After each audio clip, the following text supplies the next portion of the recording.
Hi friends, मैंने पिछले video में आप लोगों को बताया था कि formation of PDE bye eliminating arbitrary constants, यानी कि जब कोई इक्वेशन दिया रहेगा और उसमें आर्बिट्री कांस्टेंट होंगे तो उसको एलिमिनेट करके कैसे हम लोग पीडीई बनाएंगे। लेकिन वो मैंने सारे क्वेश्चन सॉल्व कर दिए थे, करीबन 5-6 क्वेश्चंस थे, वो सॉल्व करके आप लोगों को बताया था कि कैसे पीडीई फॉर्म किया जाता है।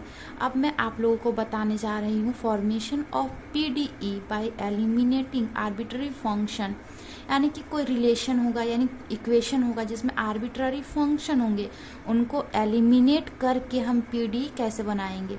उसके लिए कुछ रूल है, वो रूल को मैं बताने जा रही हूँ। रूल फर्स्ट है, for a relation involving variables and arbitrary function the relation is differentiated partially with respect to independent variables and arbitrary functions are eliminated to get the corresponding PDE। यानी कि कोई रिलेशन होगा जिसमें से involve होगा variables and arbitrary function, और उस relation को पार्शियली डिफ्रेंशिएट करेंगे, क्योंकि हम पार्शियल डिफरेंशियल इक्वेशन पढ़ रहे हैं इसीलिए पार्शियली डिफ्रेंशिएट करेंगे with respect to independent variables, यानी कि जो उसमें इंडिपेंडेंट वेरिएबल्स होंगे उनके रिस्पेक्ट में हम रिलेशन को पार्शियली डिफ्रेंशिएट करेंगे। And arbitrary functions are eliminated, यानी कि फिर जो उसमें आर्बिट्ररी फंक्शन होंगे वो एलिमिनेट हो जाएंगे और हमें पीडी मिल जाएगा। यानी कि मैंने जो आपको बताया अभी कि कोई रिलेशन होगा उसमें इन्वॉल्व करेंगे वेरिएबल्स और आर्बिट्ररी फंक्शन, उस रिलेशन को पार्शियल डिफरेंशिएट करना इंडिपेंडेंट वेरिएबल्स के रिस्पेक्ट में, तब हमें ये पीडी मिल जाएगा और फंक्शन एलिमिनेट हो जाएगा। रूल 2 हमें क्या बताता है, मैं आपको बताने जा रही हूँ। रूल 2 में है कि if the number of arbitrary function is less than the number of independent variables, then the elimination of arbitrary function shall give to rise to differential equation of one order। यानी कि अगर किसी रिलेशन में arbitrary function का जो number है वो लेस है नंबर ऑफ इंडिपेंडेंट वेरिएबल से, तो जो हम एलिमिनेट करेंगे आर्बिट्ररी फंक्शन को और जो हमारा पार्शियल डिफरेंशियल इक्वेशन मिलेगा वो कितने ऑर्डर का होगा, वो होगा ऑर्डर 1 का। रूल 3 में मैं बताने जा रही हूँ कि अगर if number of arbitrary function, यानी कि जो नंबर ऑफ आर्बिट्ररी फंक्शन होगा वो इक्वल टू होगा नंबर ऑफ, यानी कि नंबर ऑफ इंडिपेंडेंट वेरिएबल्स के इक्वल टू होगा, दोनों का नंबर इक्वल होगा, then the elimination of arbitrary function shall give to a differential equation of order usually greater than 1। जब किसी रिलेशन में number of arbitrary function equal to होगा नंबर ऑफ इंडिपेंडेंट वेरिएबल्स, तब जब हम एलिमिनेट करेंगे आर्बिट्ररी फंक्शन को और पीडी फॉर्म करेंगे तो पीडी जो लास्ट में हमारा मिलेगा वो कितने ऑर्डर का मिलेगा, यूजुअली ग्रेटर देन 1, यानी कि फर्स्ट ऑर्डर से हमेशा उसका ऑर्डर हमेशा 1 से ज़्यादा होगा। और जब आर्बिट्ररी फंक्शन का नंबर लेस देन होगा इंडिपेंडेंट वेरिएबल्स के नंबर से, तो जो हमें लास्ट में पीडी मिलेगा वो कितने ऑर्डर का होगा, ऑर्डर 1 का। अब मैं आप लोगों को कुछ क्वेश्चन बताने जा रही हूँ जिसके बाद आप लोगों को अच्छे से समझ में आ जाएगा कि कैसे हम पीडी को बनाएंगे आर्बिट्ररी फंक्शन को एलिमिनेट करके। देखिए यहाँ पे दिया हुआ फॉर्म पीडीई एक इक्वेशन है z equal to f bracket x square plus y square, यानी एफ का जो फंक्शन है वो किसका है, x square plus y square. इसमें कांस्टेंट नहीं है, फंक्शन दिया हुआ, तो हमको फंक्शन को एलिमिनेट करना है और इस रिलेशन से पीडी बनाना है। अब इसमें इंडिपेंडेंट वेरिएबल्स कितने हैं, एक्स और वाई है, और डिपेंडेंट वेरिएबल जेड है, क्योंकि जेड अगर यहाँ पे एक्स और वाई का वैल्यू हम चेंज करेंगे तो उसी के अनुसार जेड का वैल्यू चेंज होगा, इसलिए जेड डिपेंड कर रहा है एक्स और वाई के वैल्यू में, तो जेड होगा डिपेंडेंट वेरिएबल और एक्स एंड वाई हो जाएंगे इंडिपेंडेंट वेरिएबल। तो रूल 1 में क्या आता है कि जो इसमें इंडिपेंडेंट वेरिएबल्स होंगे उसके रिस्पेक्ट में हमको पार्शियली डिफ्रेंशिएट करना है। तो सॉल्यूशन में लिखना है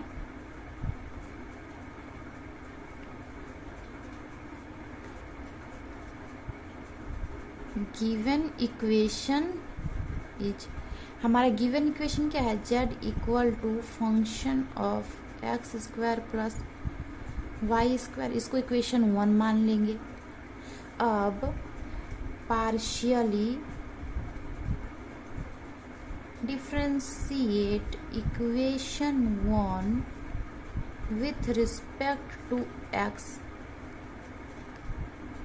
we get, now we differentiate this equation with respect to x, so we get del z by del x equal to function f dax x square plus y square into 2x, क्योंकि जब इसको z के respect में partially differentiate करेंगे तो del z by del x होगा, और यहाँ पे f डैश, क्योंकि ये फंक्शन है, जब ये पार्शियल डिफ्रेंशिएट होता है तो इसके ऊपर डैश आ जाता है, और ये अंदर का जो फंक्शन वो जस का तस रह जाएगा x square plus y square. और अब चेन रूल से जो अंदर का फंक्शन है उसको डिफ्रेंशिएट करेंगे, तो एक्स स्क्वायर को जब डिफ्रेंशिएट करेंगे तो 2x मिलेगा, और जब इसको डिफ्रेंशिएट करेंगे तो यहाँ 0 मिलेगा, लेकिन हम 0 को नहीं लिखेंगे क्योंकि 0 का वैल्यू तो कुछ होता ही नहीं है।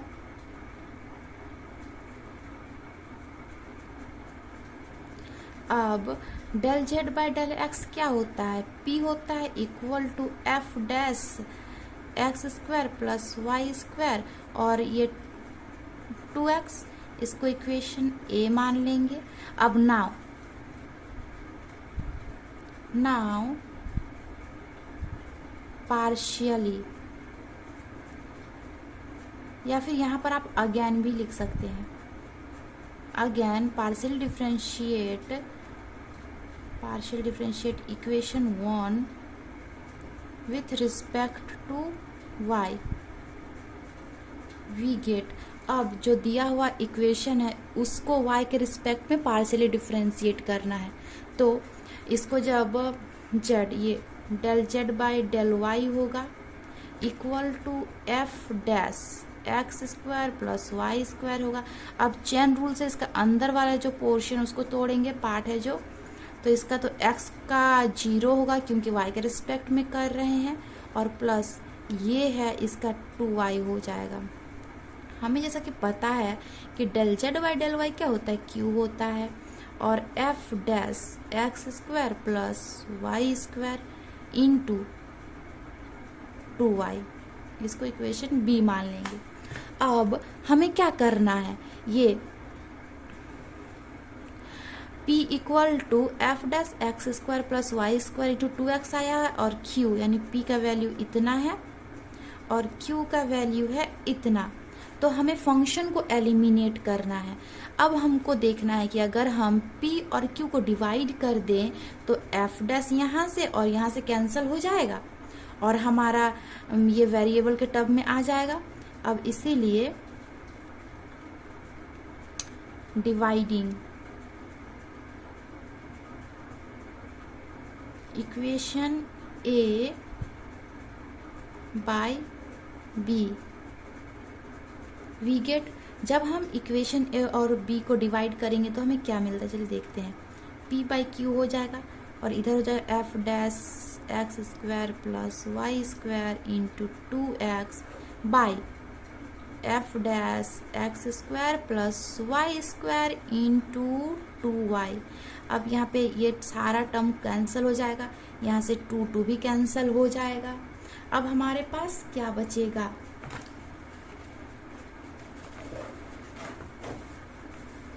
इधर तो p बाई क्यू बचेगा ही, इक्वल टू, देखिए यहाँ से f dash x square plus y square cancel हो गया था, यहाँ से f dash x square plus y square दोनों कैंसिल हो गया था, 2 भी कैंसिल हो गया था, तो क्या हमारे पास बचा था एक्स बाई वाई। अब हम इसको ये मल्टीप्लाई कर देंगे तो p y equal to x q होगा।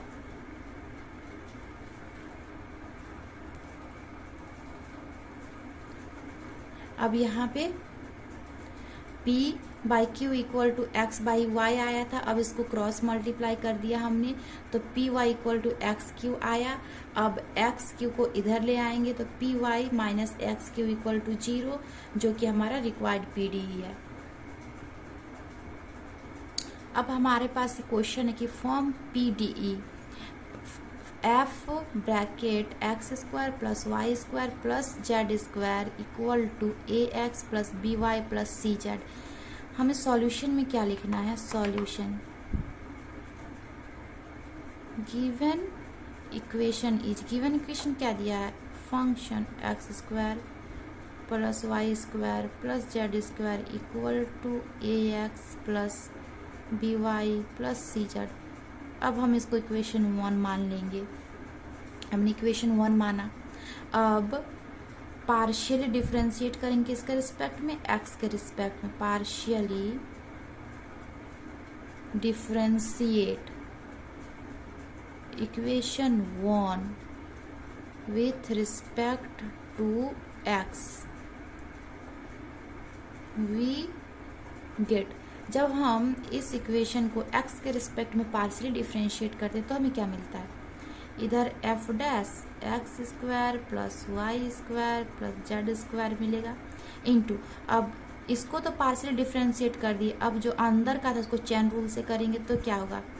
x के रिस्पेक्ट में कर रहे हैं तो 2x मिलेगा, यहाँ पे तो x का कोई टर्म नहीं है तो प्लस 0 मिलेगा, प्लस जेड स्क्वायर। आप सोच रहे होंगे कि यहाँ पे हम लोगों ने वाई स्क्वायर को 0 कर दिया तो जेड स्क्वायर भी 0 होगा, लेकिन ऐसा नहीं होगा क्योंकि जेड एक डिपेंडेंट वेरिएबल था और एक्स और वाई पे डिपेंड कर रहा था। और अब हम इसको एक्स के रिस्पेक्ट में पार्शियली डिफरेंशिएट कर रहे तो ये भी पार्शियली डिफरेंशिएट होगा, तो इसका होगा 2z और del z by del x.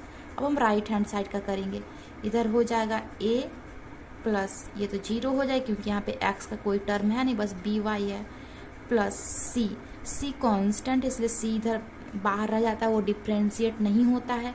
और z का क्या होगा? Del z by del x. अब जैसे कि हमें पता है ये f dash x square plus y square plus z square हो जाएगा इंटू 2x प्लस 2z और del z by del x का क्या होता है? p, तो p लिख देंगे equal to a plus c p। अब यहाँ से 2 और 2 कॉमन निकाल सकते हैं तो यहाँ 2 को बाहर ले आएंगे, 2f dash x square plus y square plus z square, और यहाँ पे क्या बचेगा? x plus z p. X plus z p इसीलिए बचा क्योंकि हमने 2 और 2 को तो यहाँ बाहर निकाल दिया कॉमन लेके, equal to a plus c p. इसको इक्वेशन 2 मान लेंगे। अब again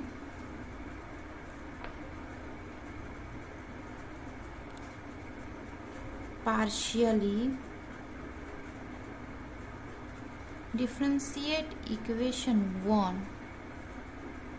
with respect to y we get। अब हम इक्वेशन 1 हमारे पास क्या है? ये है, यानी कि ये वाला इक्वेशन 1 है। इसको जब y के रिस्पेक्ट में फिर से पार्शियली डिफरेंशिएट करेंगे तो हमें क्या मिलता है? चलिए देखते हैं।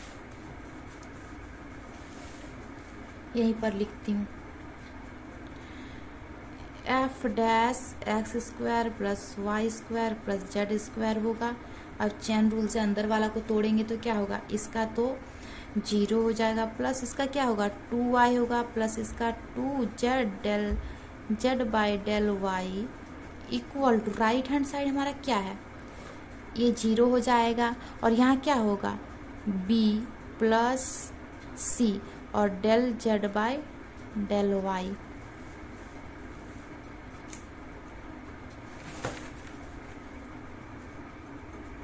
पार्शियल डिफरेंशिएट करने के बाद हमें क्या मिला?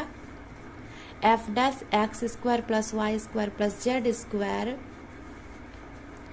Into 2y plus 2z q equal to b plus c q.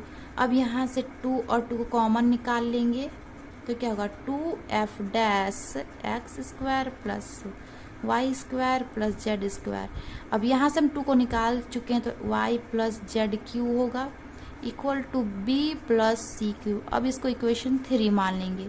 अब हम इक्वेशन 2 और इक्वेशन 3 को डिवाइड कर देंगे। Dividing equation 2 by 3, then we get what was our equation 2, that was 2f dash x square plus y square plus z square into x plus z p equal to a plus c p, and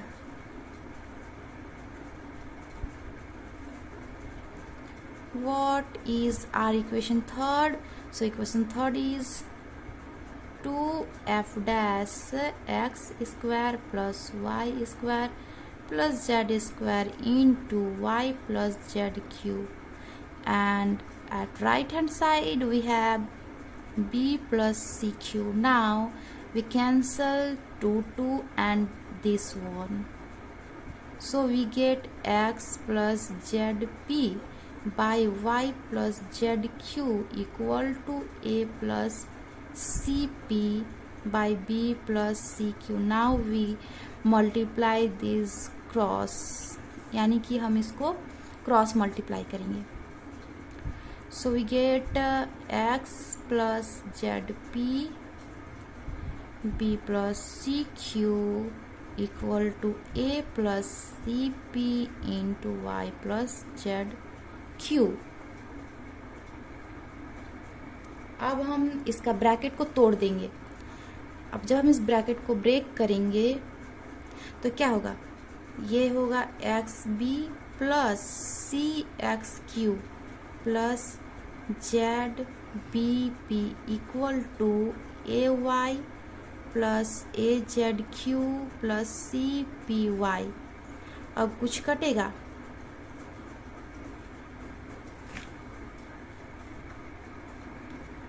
sorry मैंने तो ये term को multiply किया, इस term को multiply किया और इस टर्म को, ये तो मैंने छोड़ ही दिया था. इसलिए इधर क्या होगा, x b plus c x q plus z p b plus z p c q. और इधर भी एक टर्म बचेगा, a y plus a z q plus c p y plus c p z q. अब यहाँ सी p z Q ये और ये टर्म कैंसल हो जाएगा और क्या होगा, इधर x b plus c x q plus z b p equal to a y plus a z q plus c p y. अब यहाँ सी एक्स क्यू ये वाला टर्म और ये minus a z q plus z b p minus c p y equal to a y minus b x. मतलब like term को एक side रख देंगे, जैसे कि यहाँ पे कॉमन क्या निकलेगा, क्यू तो c x minus a z q बाहर निकाल दिया हमने. यहाँ पे क्या कॉमन निकलेगा, पी पी तो z b minus c y और पी निकल गया a y minus b x.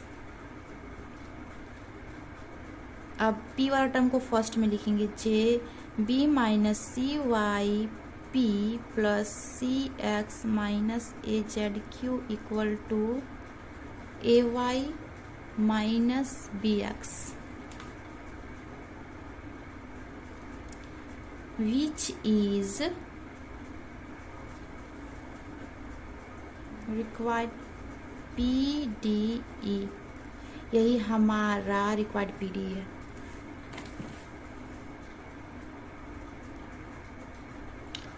अगर आप लोगों को मेरा एक्सप्लेनेशन अच्छा लगा हो और समझने में आप लोगों को सुविधा हो यानी आसानी हुआ हो तो प्लीज़ लाइक कर दीजिएगा और सब्सक्राइब कर दीजिएगा नेक्स्ट वीडियो के लिए, क्योंकि मैं नेक्स्ट वीडियो में और इससे रिलेटेड क्वेश्चन बताने वाली हूँ.